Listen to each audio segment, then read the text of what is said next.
Estevão, Tiago, Matias, Pedro, Marcos, André, Filipe. Sabe o que essas pessoas tinham em comum? Morreram por causa do nome de Cristo. Talvez você não saiba como teve início a perseguição da igreja, mas é sobre isso que nós vamos falar aqui neste vídeo de hoje. Meu nome é Thiago Rocha e esse é o perfil As Boas Novas. Aproveite para curtir este vídeo, compartilhar com seus amigos e também para nos seguir aqui nesta rede social. Depois da morte de Jesus, os judeus acreditavam que haviam se livrado de qualquer ameaça ao seu poder. Porém, 3 dias depois, o homem Jesus ressuscitou dentre os mortos e apareceu a mais de 500 testemunhas. Agora o Sinédrio tinha em suas mãos um grande problema. Haviam feito de tudo para matar um inocente e agora ele havia retornado à vida. De forma alguma eles queriam que essa notícia se espalhasse. 40 dias após sua morte, Jesus volta então aos céus. Mas suas testemunhas ficaram aqui na terra, para testificar de todas as suas obras, seu ministério, sua morte e principalmente da sua ressurreição. Mais ou menos 1 ano depois da morte de Jesus, um homem estava pregando o evangelho.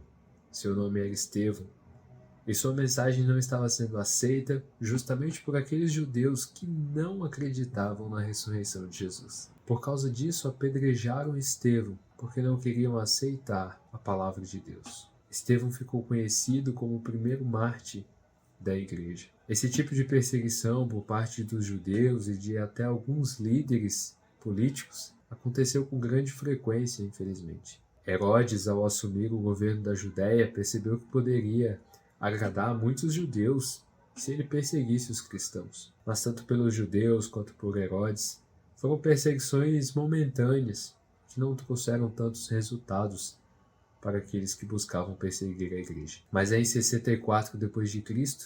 que a história começa a ficar um pouco mais triste. A história nos conta a respeito de um imperador chamado Nero.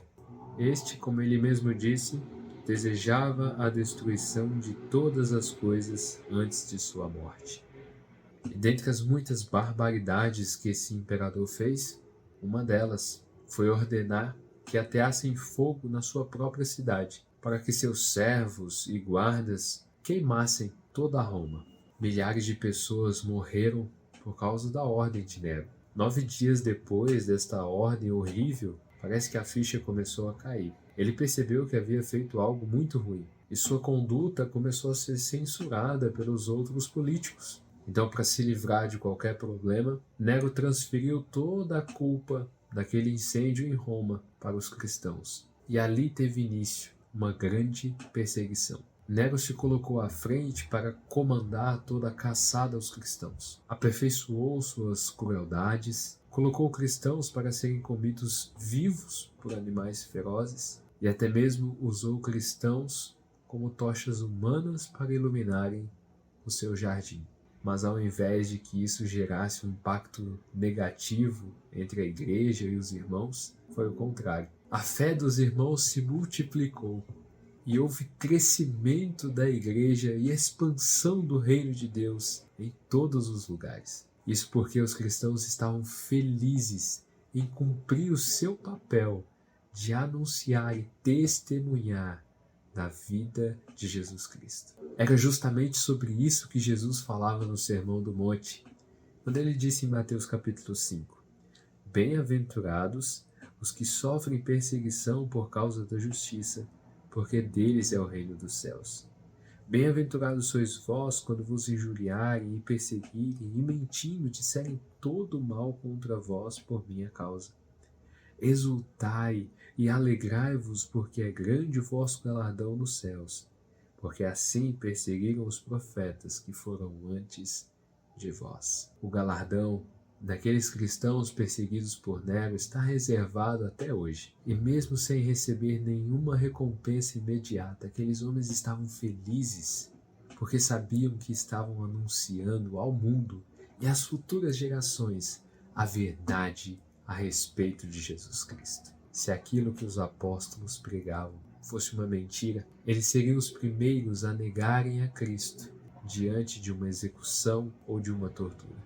mas eles tinham a completa certeza de que tudo o que era dito a respeito de Jesus Cristo é real. Esta é uma das maiores comprovações que nós temos de que tudo que lemos na palavra de Deus é real. Jesus viveu entre nós, esteve aqui, morreu e ao terceiro dia ressuscitou para a glória de Deus Pai. E Ele convida a todo ser humano a confiar no seu sacrifício para a sua salvação. Se você ainda não tem a Jesus como Salvador, compartilhe conosco desta alegria.